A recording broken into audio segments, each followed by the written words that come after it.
I was 6 when Mum became pregnant. I had a habit of getting into Mum and Dad's bed in the middle of the night because I always woke up and felt scared, and the only consolation for me was to creep into their bed. I never wanted to wake them up. I just stood at the side of the bed until Mum's eyes opened and she saw me and said, "Do you want to get in, love?" I'd answer a quiet "yes, please," and she would shuffle over to Dad's side of the bed. This didn't leave much room because Dad was quite big and the bed was the usual 4'6". I literally lay on the edge, not wanting to put Mum out too much, but knowing I couldn't go back to my own bed. Anyway, on this particular night, January the 9th, 1956, I crept in as usual, and Dad was there on his own. "Where's Mum?" I asked, my eyes wide open now. "Gone to the hospital to have the baby. Get in, we'll see her in the morning," he replied sleepily. I couldn't believe it. She'd left in an ambulance all alone to have my brother or sister, and I hadn't heard her or said goodbye. I suddenly felt excited. What would it be, a boy or a girl? I don't know what I hoped for.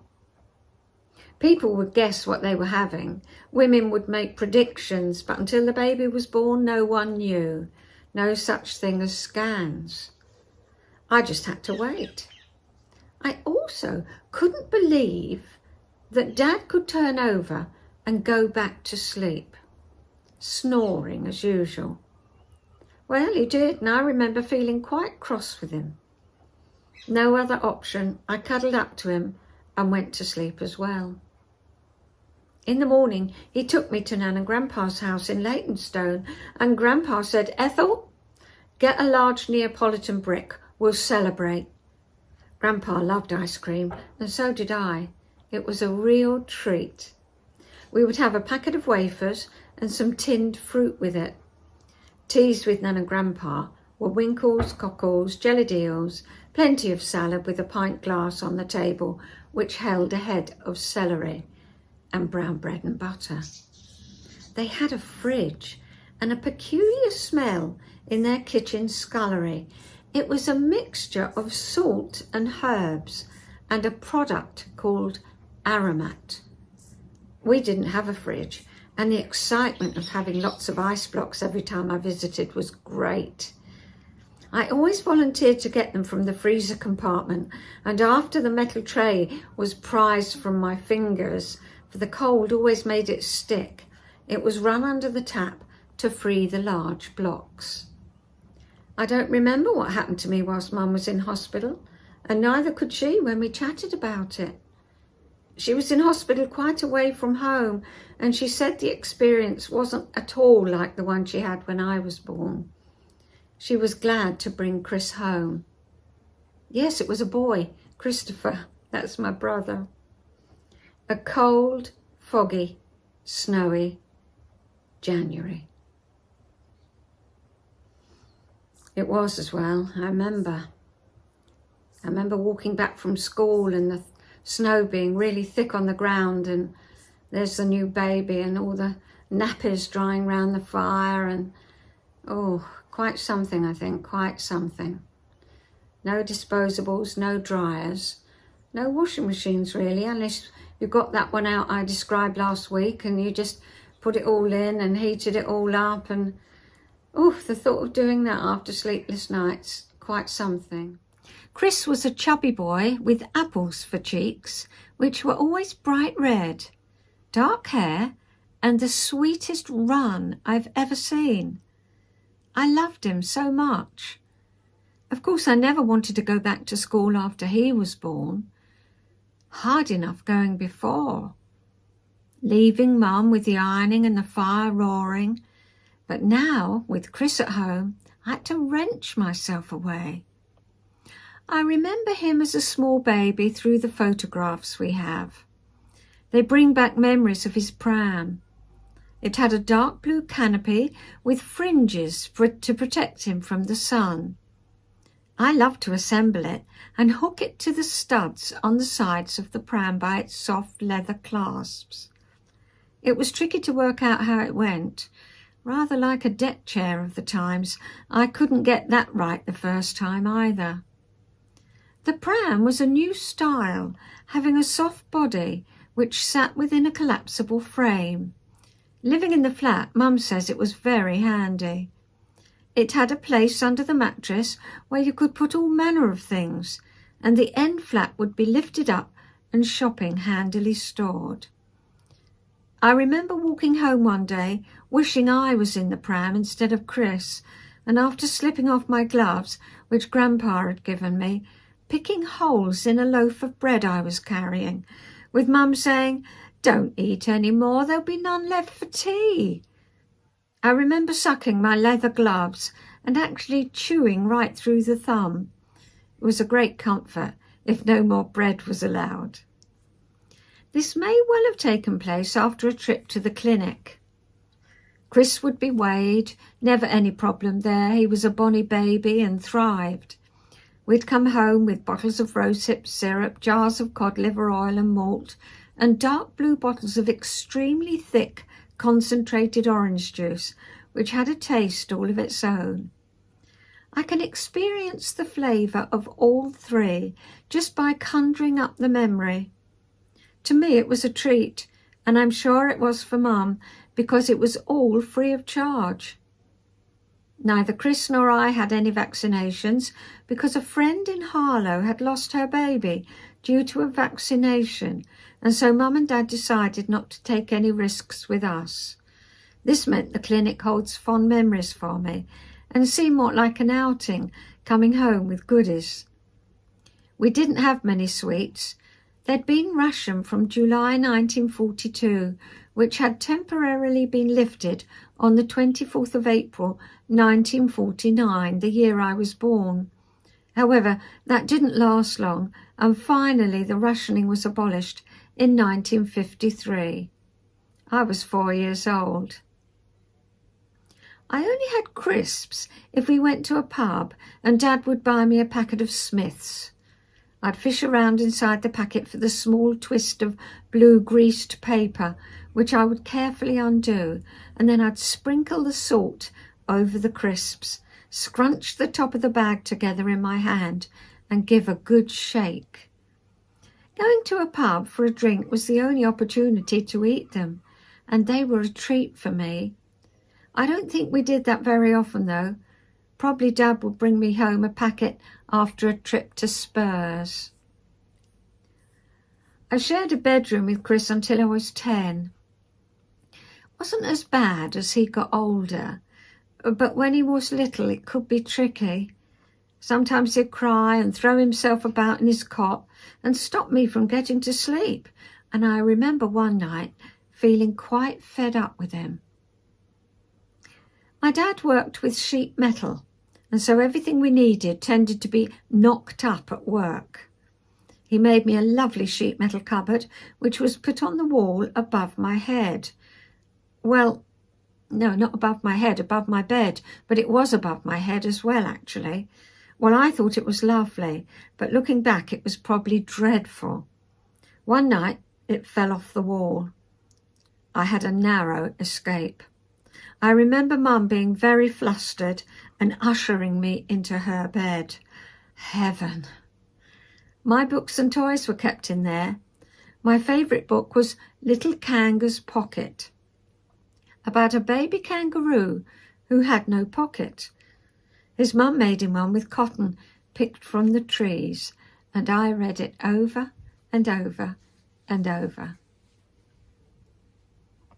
I remember that night, this great big heavy cabinet falling down onto the bed. I mean, you know, they must have put it up with good screws and that, but you need something to support a cabinet full of toys and books, don't you? But there we are. I was all right. I snuggled up in Mum's bed, which was my favourite. And I think, I don't think it was put on the wall again. I think it was, well, it was put somewhere. I don't remember. Probably Mum had it chucked out.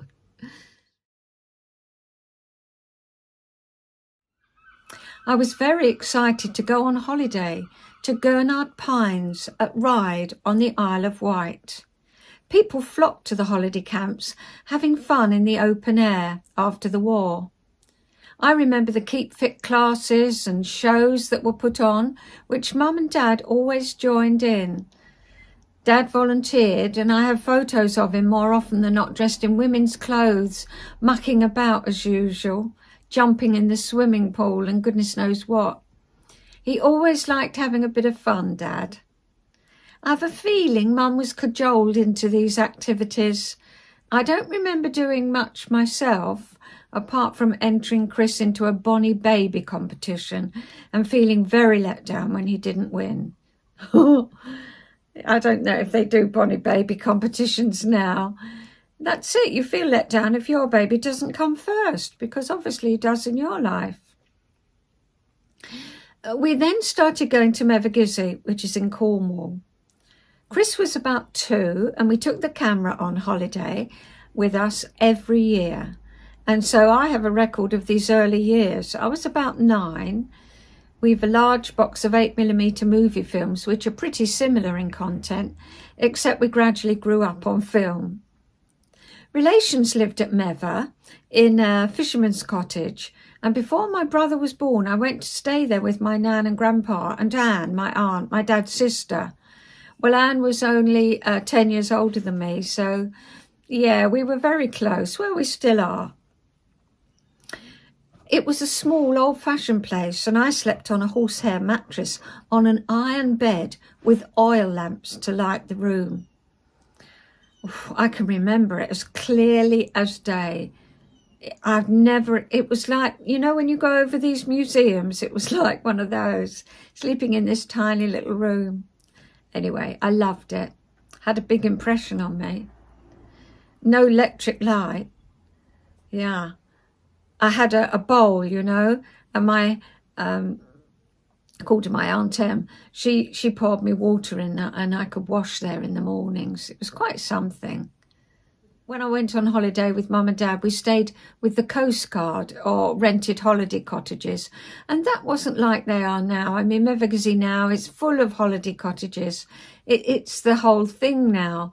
But then it wasn't full of holiday cottages. Somebody would go away and you'd stay there. We stayed with the Coast Guard, they let out rooms it wasn't like it is now. But we always managed to get somewhere to stay. Dad was friendly with the local fishermen, especially Russell Blamey, and we went fishing probably every day. Russell had a complete and utter Cornish accent. He was a Cornish man, and I could hardly understand anything he said, quite frankly. I just couldn't. I just remember that.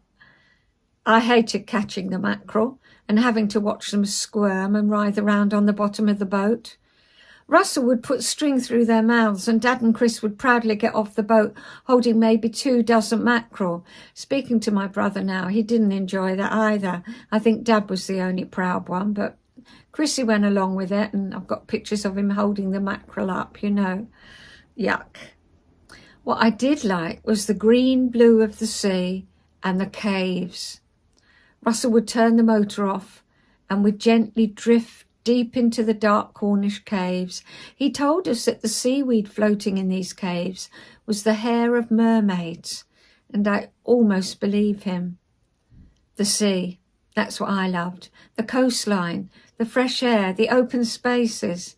It was a very special time. Every year, when it was time to go home, I'd cry my eyes out. Dad'd laugh, but I knew he wanted to stay as well.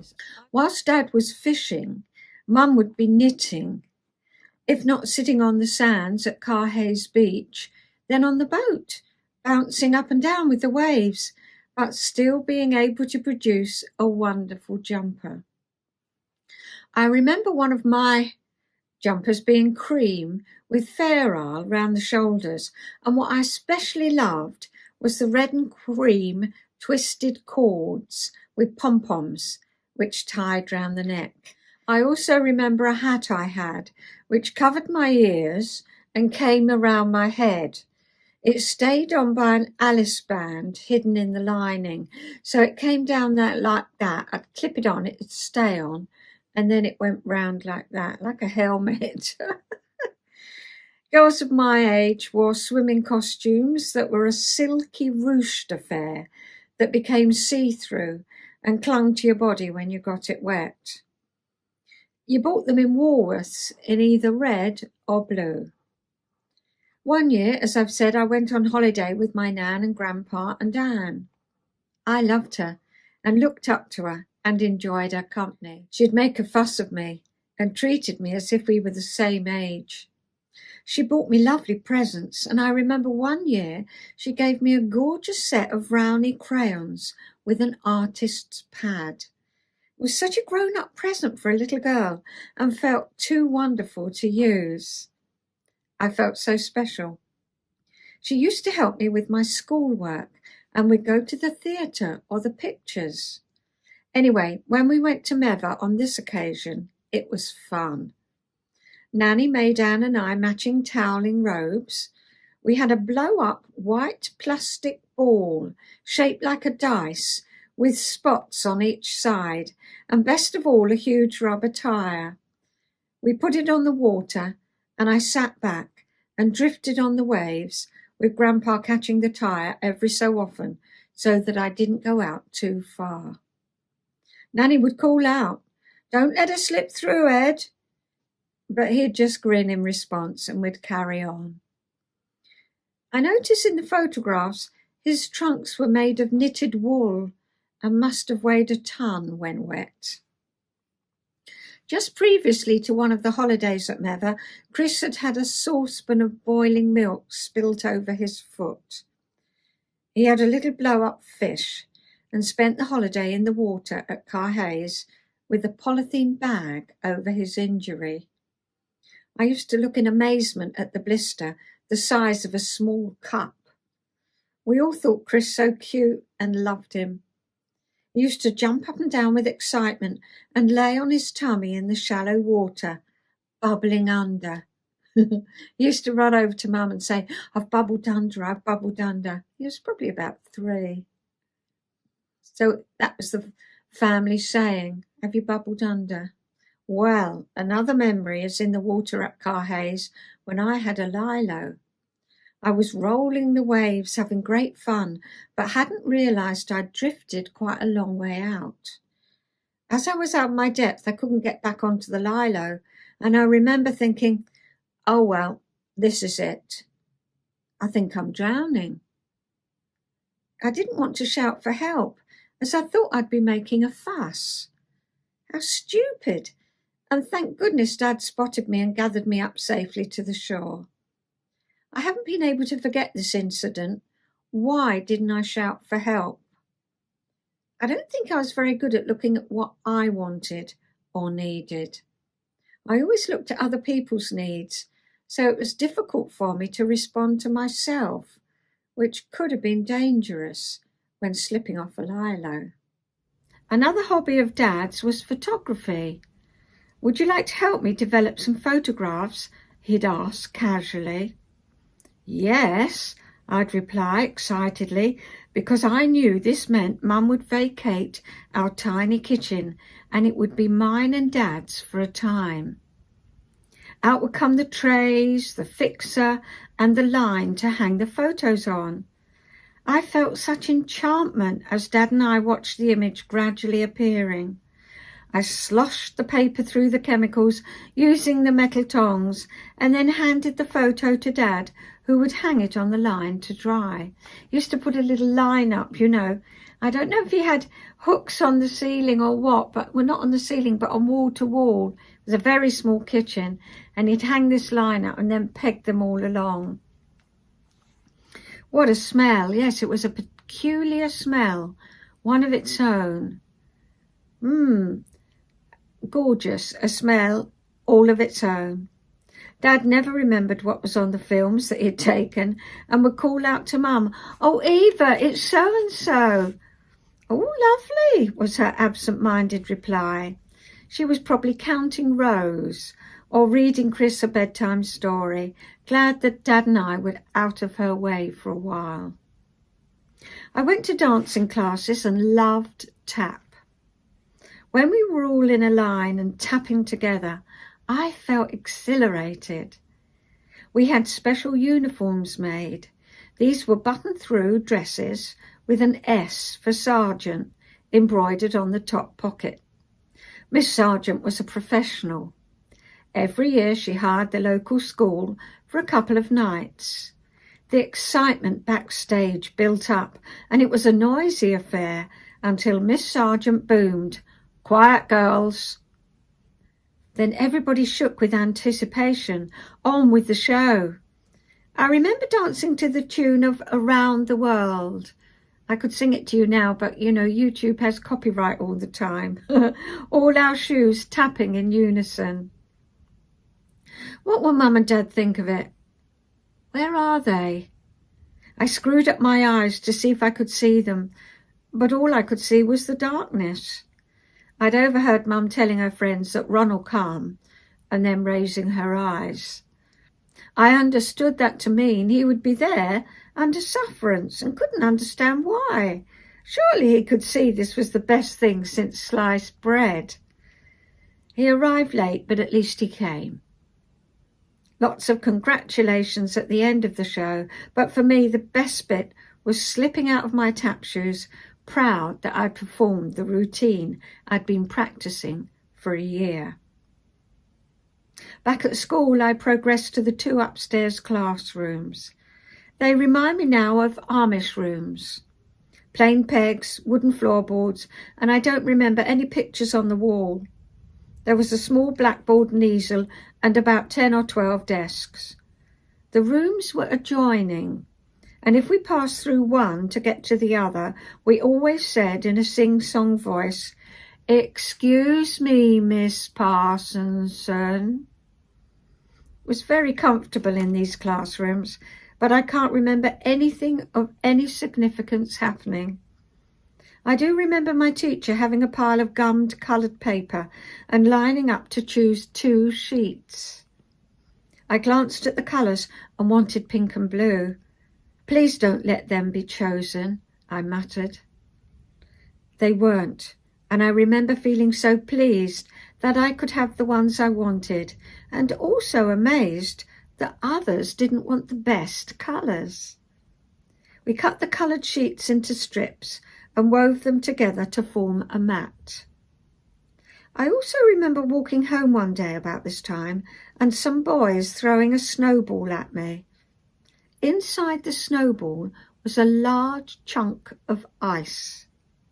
It hurt as it struck the back of my leg, and I clearly remember standing there and being shocked that anyone could do something so horrid to another human being.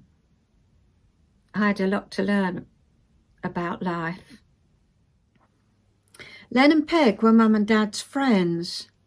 Len worked in County Hall and went to football with Dad. We lived very close to Spurs ground, Tottenham Hotspur. Now remember, I was 7 and knew nothing. I thought they were quite poor, as their clothes were handed down from one child to another. Of course, if I'd have had a sister, mine quite probably could have been the same. Being the eldest and only girl, it wasn't something I'd encountered before. Len, Mum said, also was a saver, not a spender. They lived above a shop and did things differently to us. Auntie Peg always held a loaf of bread clutched to her breast, and after buttering the top of the loaf, would cut off a slice, aiming the knife towards her.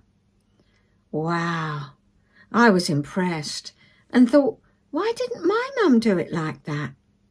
I was very impressionable and always thought other people's ways so much better than ours. They had a large front room with a gorgeous brown leather suite, very 50s, and would be collectible now. I loved it then. Their kitchen dining room was so cosy, with a coal fire, and their nan was always warming herself and being looked after. There were 5 children, 4 girls and a small boy, Peter. Yes, you can see why the clothes got handed from one to the other. Foolish not to. I would sometimes stay the night with them, and when it came to bedtime and they shut their bedroom door, I always wished I'd gone home. I used to say to Mum, after she'd tucked me up, "Night, Mum, clue the door." She knew this meant leave it ajar, not open and not closed. At night, I always wanted to be in close proximity to others, always felt scared on my own. Anyway, I digress. They would say their prayers, and on their bedside cabinets they had luminous statues of Mary and Christ on the cross. I remember being scared and fascinated, all at the same time, as when I peeped over the bedclothes, these statues glowed. Dad used to take us out on a Sunday morning, sometimes to Ali Pali to go on the swings and slide and run around, or perhaps we'd go to London and feed the pigeons in Trafalgar Square or visit Buckingham Palace. At other times I'd go to work with Dad and I'd ride my bike round the yard whilst he saw to whatever he needed to do. I have movies of me doing this, and I always had a ribbon in my hair and a dress on. I did have one pair of red trousers, but certainly wasn't allowed to wear them on a Sunday. Sometimes we would visit my nan and grandpa. We'd have Sunday lunch and Grandpa would lie down on the settee to have a snooze after lunch and say, "Come and lay in the crook of my arm." I didn't know then that I could have said I don't want to. It was to be many years before I learned that phrase, well into my 50s. And so I did. There wasn't much room left, as Grandpa was a big man, and I'd lie like a poker looking round the room, as I wasn't in the least tired, trying not to absorb the smell of Guinness that exuded from him. I'd look at a couple of china black faces on the wall and be glad when in a few minutes I'd hear his first snore, which meant I could slip from the pose and go into the kitchen to chat with the women whilst they were washing up.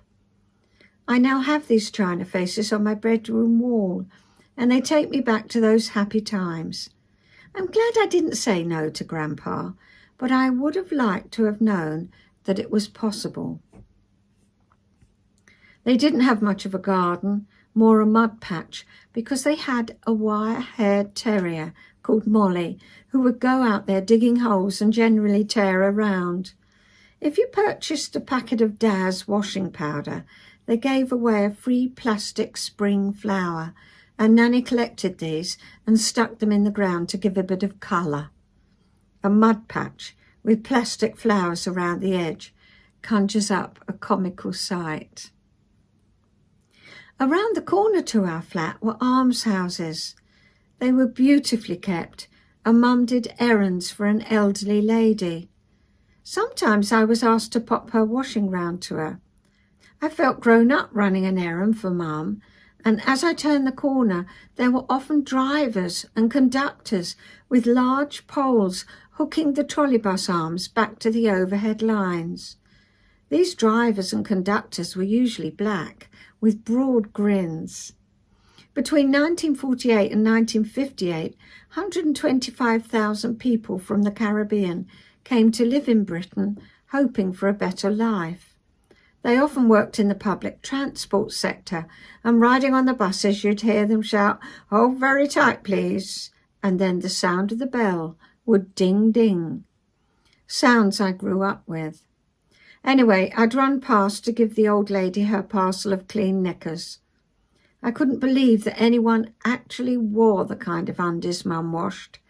The knickers had elasticated waist and legs, which came down to just above the knee. They were made of pink sateen. I remember thinking, I hope I never get old if it means wearing knickers like these.